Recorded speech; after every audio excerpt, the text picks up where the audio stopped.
Kerry, thank you so much for joining me here on the Homeschool Sanity Show. I am excited to talk about leadership and how we can train our kids to be leaders. But before we jump into our topic, I would love to have you start us off by telling us more about you and your family. Oh, thank you. Thank you, Melanie, for having me here. I'm really looking forward to this. It's a topic near and dear to my heart. Well, as far as our background, we raised all my kids are grown. We have four grandkids, one on the way in January. So I have three kids. We homeschooled for 10 years, and it was sort of in the middle. I didn't know I was never ever going to homeschool. I was like, that is for someone else. I was a public school teacher. I was like, okay, honestly, I just thought homeschoolers were too lazy to get up and get their kids to the school. And I would never say that back then. But now I'm just like, Kerry, why did you have that attitude about it? Anyway, I have a whole different attitude about it now. But my kids were going to a private Christian school, and when my oldest was in fourth grade, she had already been bullied in third grade, and we pulled her out in January to homeschool her. But really, what I was doing was just continuing what they were doing at the school. And then we put her back in fourth grade, just thinking it was going to have, new situation. And it was horrible. It was just miserable. They would have five tests on one day. And anyway, I can go on and on about that, but that was God saying, y'all aren't listening to me. I want you to homeschool. And so we brought our oldest two home, Ashley and Gentry. They were going to be in third and fifth grade, and Hunter was going to be in kindergarten. And since I was trying to figure this out, even though I have a master's in curriculum and instruction, we were like, we're sending him to kindergarten and we'll figure this thing out. And so we did. And I personally, I do have a master's in curriculum and instruction. I have learned more about education as a homeschool mom. I mean, all I learned was how to do traditional school. And I learned so much more. I mean, that first year, I got to use real books, which was always my desire as a fifth grade teacher. That was the one thing I knew. The rest of it, it just sort of came and went, and I grew in how we homeschooled. But that's sort of where we are now. I'm watching my kids and the grandkids, and we'll just sort of see what happens with them as well. Was a great introduction, and I can relate to that. And, especially when you were saying, that you thought that, well, I actually opened my mouth when it came to having a big family. I was playing tennis with a woman who had five children, and I had one child at the time. And I actually asked her, did you mean to have five kids? Like, you wanted that? And I have so many times wished that I could find her. I don't even remember her name and just say, I have six kids. I was an idiot. I am so sorry for saying that to you. So just so you know, we can grow and change, and it allows us to have grace for people who say the wrong thing, right? Well, I didn't publicly say I didn't want to homeschool. That was just where we were. My husband, on the other hand, he didn't have a problem telling people that we weren't ever going to homeschool. Then, fast forward 10 years or whatever into homeschooling, we're speaking at homeschool conventions. Like, there's a little flip in all of that. So, yeah. We can change, and thank God for Yes. that. So, starting with our topic about leadership, and it's related, my first question, to traditional schooling, which is what you chose originally. You have said that traditional schooling can train kids to follow rather Mhm. than lead. And so, how can homeschooling really provide an advantage in helping our kids develop leadership skills? Well, I Well, I think think one one thing thing is is homeschooling homeschooling gives you gives you so so much much more more freedom, freedom. but we've got to change our mindset. Our mindset, most of us, I mean, as the years go on, there are more and more second generation homeschoolers. But for the most part, I grew up in the public school. I was trained as a public school teacher. I taught public school. I knew that, I call it a conveyor belt, how you put someone on a conveyor belt and you just move them through 12 stages, you give them a stamp of approval, and they're ready for the market, the job market. So that is one thing. I will say this. I think when we're changing our mindset, it's really good to go back. Some of us may not know the history of education because really what we see today is not historical about what was going on for centuries. And I would just say that back in, I think it's 1909, there is a quote that says, we want one class of students to have the privilege of a liberal education. And some of y'all are going, music and art, that is not liberal. Liberal means liberate, free your kids from the teacher so that they have a love of learning, tools of learning, critical thinking skills, and they are ready to operate as an adult who can think for themselves and can make decisions.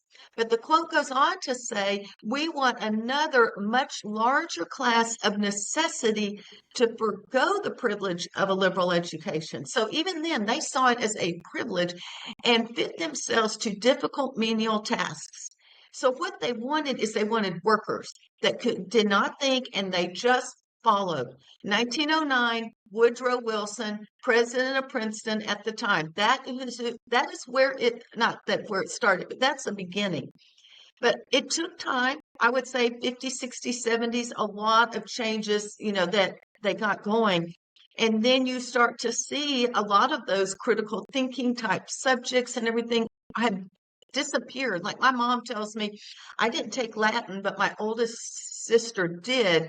And Latin, I'm not saying everyone needs to take Latin, but it is part of a classical education, historic education. So, um, when we move into there, then we really are raising our kids to be workers, to follow, to just do what someone else says.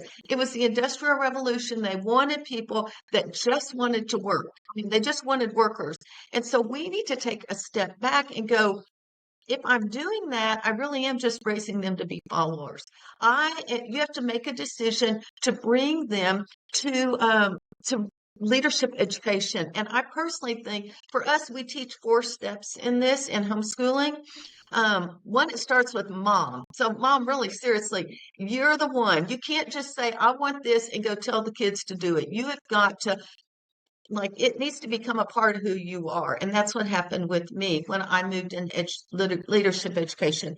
Then we want to give them a character foundation, a love of learning, tools of learning, critical thinking skills. There are several things that we can do in our homeschool that you can't. They may do leadership in the public schools, but sometimes it's just coming up with a project or having a group project or something like that.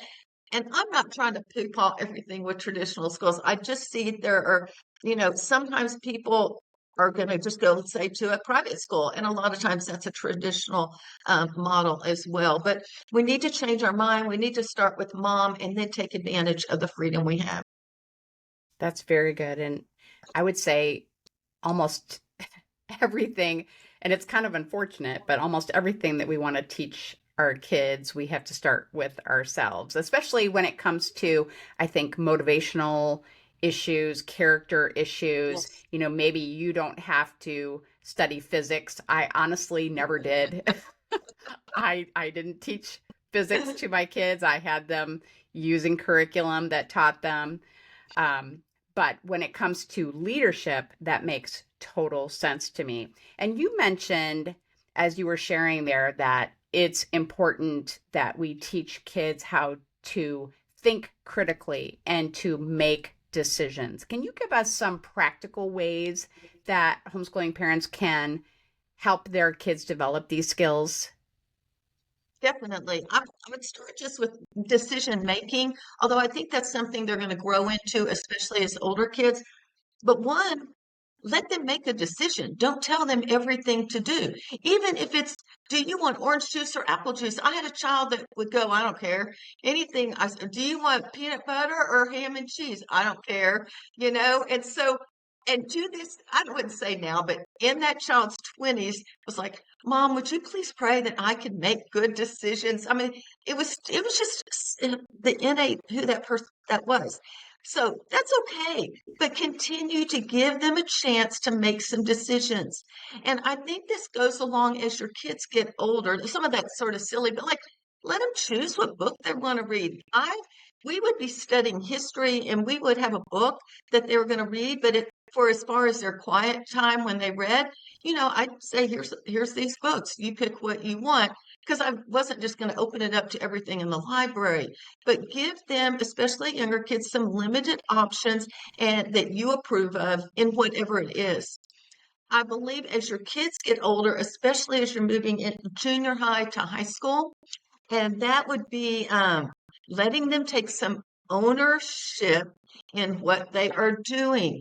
Here's the problem. The public schools, you grow up, or traditional school, and the teacher just always tells you what to do. You're dependent on the teacher.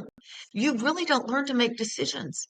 And so, and when we started high school, my kids planned their weeks. I did not. Now, I have a daughter who never finished Algebra 2 and got a college degree in a year and a half, and then went to get a teaching certificate to teach at-risk kids. That is thinking outside the box. Then I had both my girls wanted to take astronomy, and there was a local guy about 20 miles out of town that would teach it online, and you could go out to his farm and see the stars, and he'd teach you whatever. And so we allowed them to make choices. Gentry took a sports and the Bible class at a local Christian college. We allowed them to do things like that. We had one requirement in high school, and that was the humanities. It was a Christian perspective of humanities, but that covered, your reading, your history, your philosophy, your even some science and theology and stuff. So they had that. The rest of it, they planned. On Mondays in ninth grade, I'd sit down with each one and they'd write their lesson plan for the week. That is growing in decision making and critical thinking skills as well. And they were used to using this lesson plan because I would do it. But really by January, they knew where they were headed. They could plan it. That didn't mean I just let them go. Now by senior year, they should be doing most of it on their own. So that's decision making. The critical thinking skills, I personally think, sort of kick in. And I don't know if you'll agree with me, but they kick in when that abstract thinking kicks in around 12, 13. Kids are different, but around that junior high-ish age. And they want literal everything when they're younger, as far as their brain development. Then they want to argue with you. And so it is time to start dealing with some abstract ideas. So I tend to spend more time doing really critical thinking in the high school years. And then in those younger years, we're just doing like narration, telling it back. Now we'll still talk about what's right, what's wrong, did they act? Everything I sort of want to do is through the Bible lens. And so we would talk about that, compare and contrast.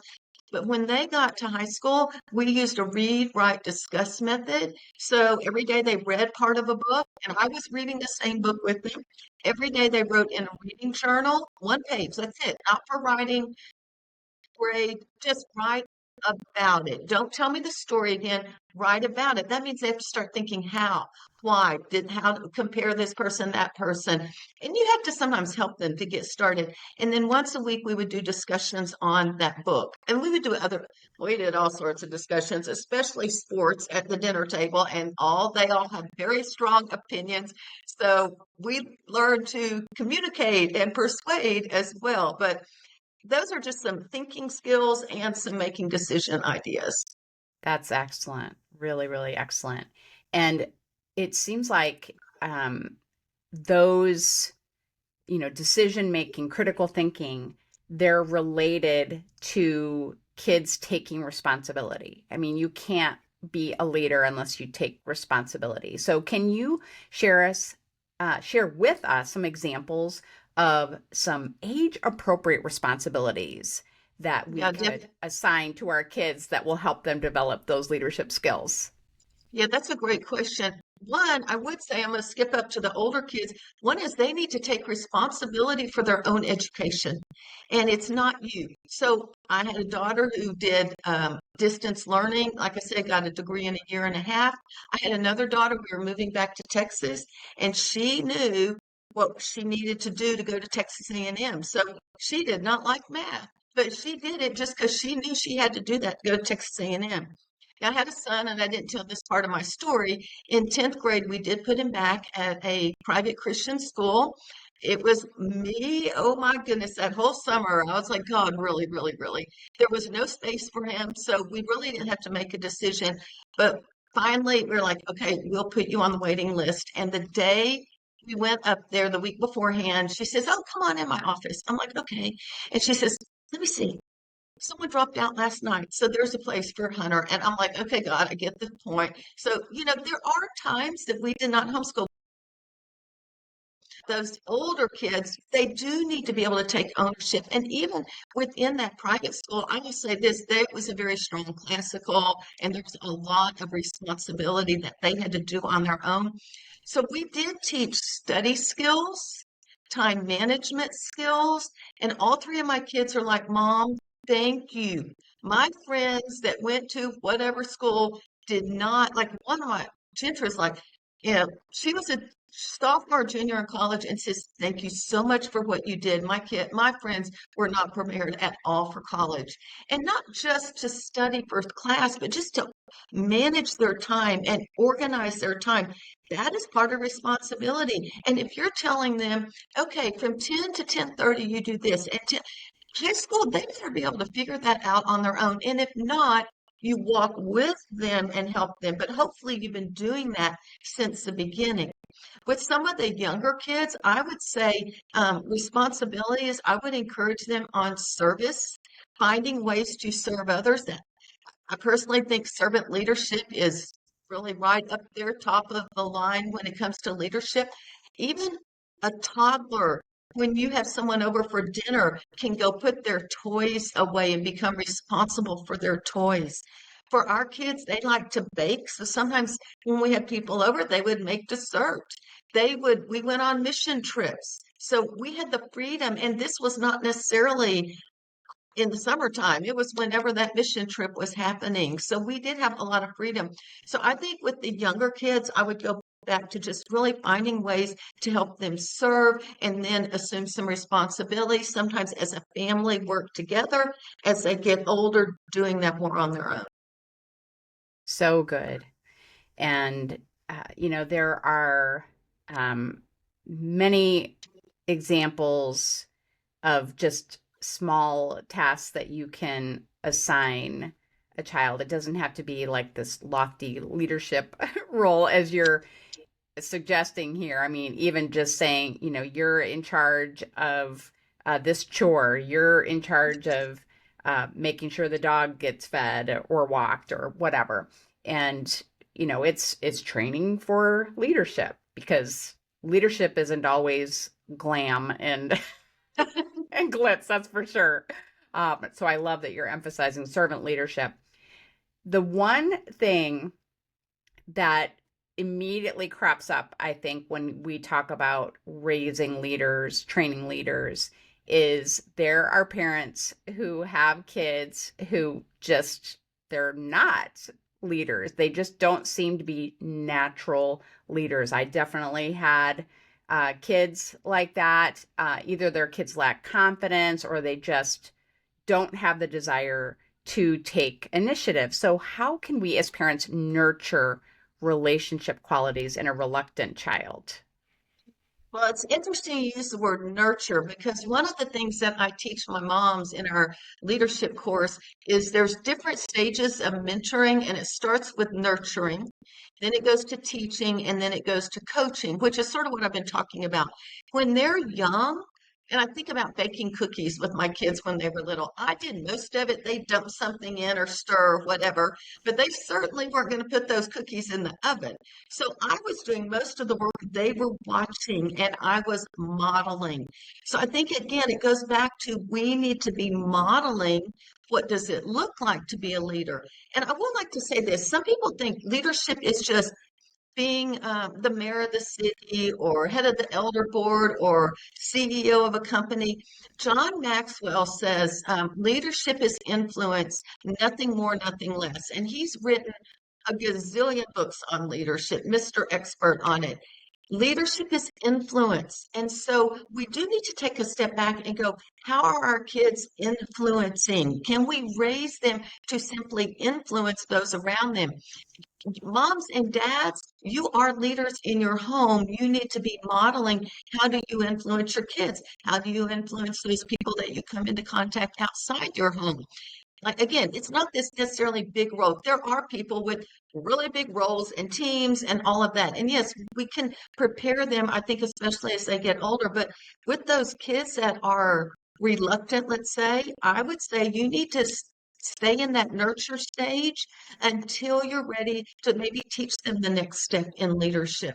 And so that means you are walking alongside them and it takes more effort because you can't just say, okay, go do that, and I'm going to sit over here and do whatever I'm going to do. So it does take working together and finding things, I would say, that your child is interested in. For instance, Mm. we're a sports family. All my kids play sports, and you may not, maybe y'all are, well, they also did some arts and music, other stuff, but sports, we're still into sports.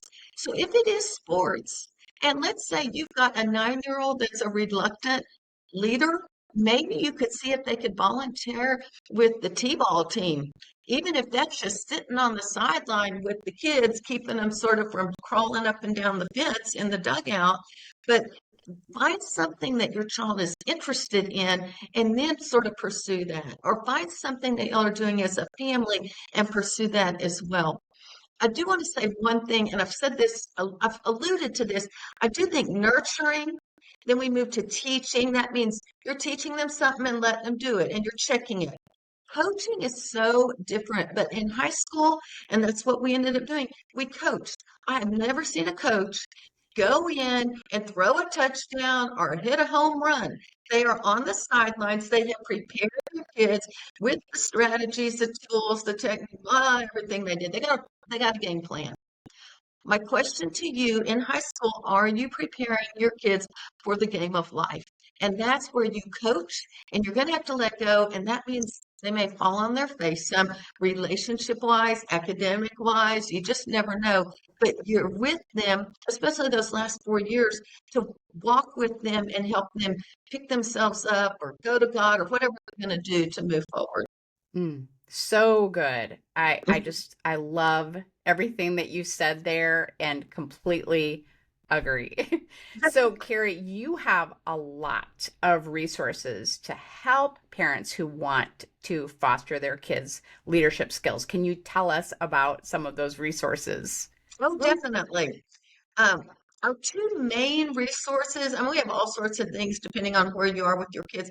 Our two main ones is I have a online course called Raising Leaders, Not Followers. It's a biblical perspective of leadership education.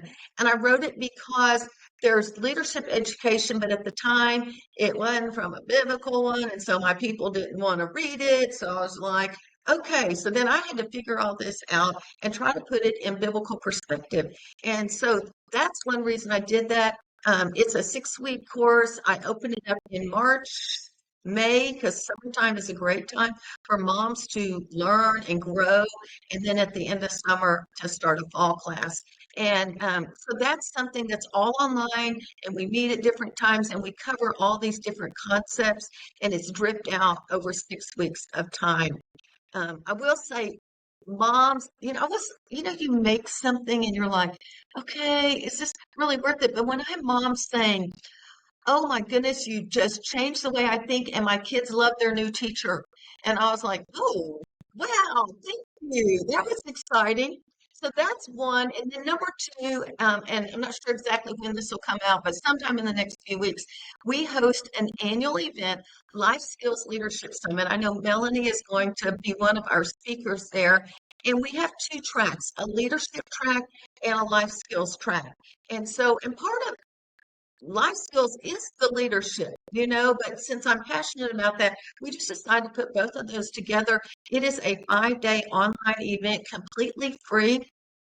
And so you can sign up with whatever link Melanie offers you, and then you can come each day. I want to say we've got 30 or 40 speakers, and you're going to get things on just general leadership, character building, the foundation of leadership, love of learning, tools of learning, and just encouragement, critical thinking. But in the life skills, we've got things like AI, all that lovely stuff. How do you really use it correctly? But we've got relationships, communication, that time management, planning, and that's both for moms and for kids, and just business skills as well. So there's a wide variety. We are getting home skills, like we got a quilting person and a cooking person. And so to me, I'm like, oh, that would be fun. Now we needed someone to teach us how to change the oil in our car, and I haven't found that person yet. But anyway, but anyway, I'm glad my husband isn't here listening because we just uh, found out the hard way that we hadn't taught our daughter how to check the oil and to deal with that.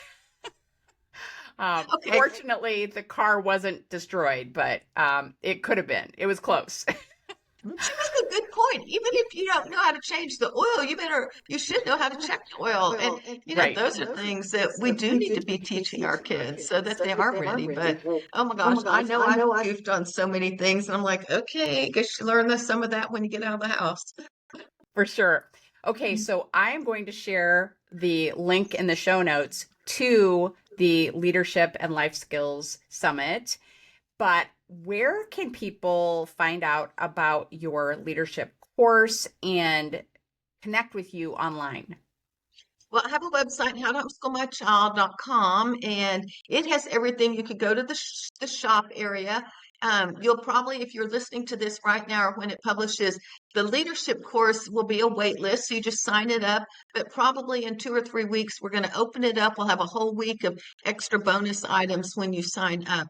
So that's one thing. We also have a Facebook group with almost 9,000 people in it. That doesn't mean they're there every day, but it's a good interaction thing as well. So there, the blog, and then we have a podcast also, Homeschool Coffee Break. Wonderful. Well, I will definitely fix our listeners up with the links to all of those. Kerry, this was wonderful. I wish I had kids to teach all over again because I think I just love that whole influence concept. So valuable. But I am thrilled that our listeners are able to take advantage of your wisdom and experience. Thank you so much for joining me. Well, thank you for having me. I really appreciate it.